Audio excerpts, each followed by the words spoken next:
দক্ষিণবঙ্গের সর্বোচ্চ পাহাড়ে চড়বেন নাকি, কিংবা দর্শন করবেন নাকি এক লুকোনো জলপ্রপাত, অথবা যেতে পারেন পুরুলিয়ার সুইজারল্যান্ডে। পিটিদিরি জলপ্রপাত, চ্যামটাবুরু পাহাড়, মাছকান্দা ফলস, খয়রাবেড়া ড্যাম। মুনমুন স্পেশালের এই পর্বে আমরা ঘুরে দেখব পুরুলিয়ার এমন সব দুর্দান্ত ডেস্টিনেশন। তাই চলুন বেরিয়ে পড়ি আজকের অভিযানে। আর ভালো লাগলে লাইক, কমেন্ট, শেয়ার করতে একদম ভুলবেন না কিন্তু। রাতে ঘুমটা ভালোই হয়েছিল, তাই ব্রেকফাস্ট সেরে খোশ মেজাজে আমরাও বেরিয়ে পড়লাম আজকের ঘোরাঘুরির জন্য। সবুজ প্রকৃতি, আদিবাসী গ্রাম, ছোট ছোট পাহাড়, সব মিলিয়ে বেশ ভালোই লাগছে। আজকের প্রথম ডেস্টিনেশন পিটিদিরি জলপ্রপাত। এটা অযোধ্যা পাহাড়ের কোলে একটি শান্ত ও সুন্দর অব্বিট পর্যটন কেন্দ্র, যা আক্ষরিক অর্থে হিডেন জেম। পিটিদিরি লোকচক্ষুর আড়ালে থাকা চমৎকার জায়গা, যা এখনো সাধারণ পর্যটকদের ভিড়ে হারিয়ে যায়। পিটিদিরি জলপ্রপাতে পৌঁছানোর পথটি বেশ রোমাঞ্চকর।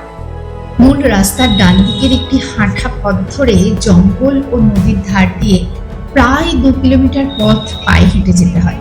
জঙ্গলের মধ্য দিয়ে এই পথটি পার করলেই দেখা মেলে এই সুন্দর ঝর্ণা। চারিদিকে ঘন জঙ্গল এবং শক্ত পাথুরে পাহাড় দিয়ে ঘেরা এই জায়গা। এখানে শহরের কোনো কোলাহল নেই, চারপাশ একদম নিস্তব্ধ এবং কেবল ঝর্ণার জলের অবিরাম বয়ে চলার শব্দ কানে আসে। প্রকৃতির আদিম রূপের শুরুও যেন এই জলপ্রপাতটির পর থেকে। এরপরে বিস্তৃত গভীর জঙ্গল। যারা অ্যাডভেঞ্চার পছন্দ করেন তাদের জন্য এটি দারুণ জায়গা।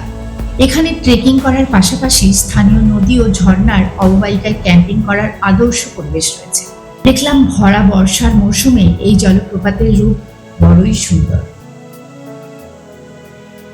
বেশ কিছুটা সময় পিটিদিরির সাথে কাটিয়ে এবার পা বাড়ালাম আর এক অনবদ্য জলপ্রপাতের দিকে, মাছকান্দা ওয়াটারফলস। এটি পুরুলিয়ার বাঘমুন্ডি ব্লকের অযোধ্যা পাহাড়ের গভীরে অবস্থিত একটি অসাধারণ জলপ্রপাত। মাছকান্দা ফলসের সবচেয়ে কাছের গ্রাম হলো মামুলি। এই জলপ্রপাতটি খয়রাবেড়া ড্যামের ওপরের দিকে অবস্থিত। গাড়ি থেকে নেমে মূল রাস্তা থেকে প্রায় 2 কিলোমিটার গভীর জঙ্গল ও পাহাড়ি পথ পেরিয়ে এখানে পৌঁছতে হয়। তাই অ্যাডভেঞ্চার প্রিয় মানুষ ও ট্রেকারদের দারুণ পছন্দের জায়গা মাছকান্দা। আমরাও পৌঁছে গেলাম তার কাছে। দেখলাম প্রায় 100 ফুট উচ্চতা থেকে জল নিচে নেমে আসছে। ঘন সবুজ শাল ও পিয়ালের বনে ঘেরা পাহাড়ের পাথুরে ঢাল বেয়ে মাছকান্দার জল বয়ে চলে। বর্ষাকালে মাছকান্দা ফলসের রূপ চাক্ষুষ করার ইচ্ছেটা বহুদিনের, এবারে তা পূর্ণ হলো। এর রূপ দেখে সব ক্লান্তি উধাও। ছবি ও ভিডিও তুললাম দেদার। এর পরের গন্তব্য কাছেই খয়রাবেড়া ড্যাম, যা এক জনপ্রিয় পর্যটন কেন্দ্র। ভূপ্রকৃতিগতভাবে এটি পুরুলিয়া শহর থেকে প্রায় 70 কিলোমিটার দূরে ছোটনাগপুর মালভূমির অন্তর্গত চ্যামটাবুরু পাহাড়ের পাদদেশে অবস্থিত। 1989 সালে সুবর্ণরেখা নদীর অববাহিকার ওপর এই সেচ বাঁধটি তৈরি করা হয়। সেচ দপ্তরের দ্বারা নির্মিত এই ড্যামটির দৈর্ঘ্য প্রায় 372 মিটার এবং উচ্চতা প্রায় 21 মিটার। খয়রাবেড়া ড্যাম তার চারিদিকের অনবদ্য প্রাকৃতিক সৌন্দর্য, পাহাড়, ঘন জঙ্গল, ছোট ছোট ঝর্ণা ও পাহাড়ি নদী, এই সব নিয়ে এক দুর্দান্ত ডেস্টিনেশন। এই জলাধারের জল কাঁচের মতো পরিষ্কার।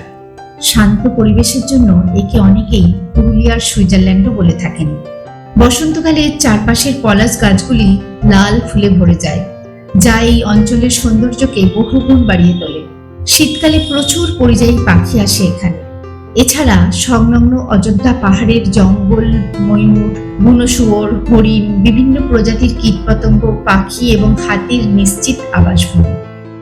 ড্যামের কাছেই রয়েছে খয়রাবেড়া ওয়াচ টাওয়ার। সেখান থেকে সমগ্র উপত্যকা, পাহাড় এবং ড্যামের একটি সুন্দর প্যানোরামিক ভিউ পাওয়া যায়। সব মিলিয়ে খয়রাবেড়া বাঁধের রূপে আমরা মুগ্ধ। সান্দাকফু পশ্চিমবঙ্গের সর্বোচ্চ শৃঙ্গ, সেটা আমরা অনেকেই জানি, কিন্তু দক্ষিণবঙ্গের সর্বোচ্চ শৃঙ্গের নামটা জানেন কি? তার নাম হলো চ্যামটাবুরু। সমুদ্রপৃষ্ঠ থেকে এর উচ্চতা প্রায় 712 মিটার। ভৌগোলিক অবস্থান অনুযায়ী চ্যামটাবুরু পাহাড় ছোটনাগপুর মালভূমির অন্তর্গত এবং অযোধ্যা পাহাড়ের অংশ। ট্রেকারদের জন্য চ্যামটাবুরু একটি দারুণ অব্বিট গন্তব্য। এই ট্রেল বা রাস্তাটি বেশ খাড়া ও পাথুরে, তাই এটি কিছুটা দুর্গম ও মাঝারি থেকে কঠিন মাত্রার ট্রেকিং হিসাবে গণ্য করা হয়।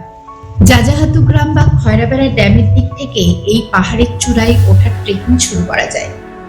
এরপর ফিরে চললাম আমাদের ইকোস্টেতে। আরো কিছু অসাধারণ জায়গা আমাদের জন্য অপেক্ষা করছিল, তাই পরের পার্টে কোথায় কোথায় গেলাম সেটা দেখতে অবশ্যই সঙ্গে থাকবেন। ভিডিওটা ভালো লাগলে একটা লাইক ও কমেন্ট করবেন, আর চ্যানেলটা সাবস্ক্রাইব করে মুনমুনস ফ্যাশনের পরের জার্নিতেও সঙ্গে থাকবেন। সবাই ভালো থাকবেন, সুস্থ থাকবেন, সবাইকে অসংখ্য ধন্যবাদ।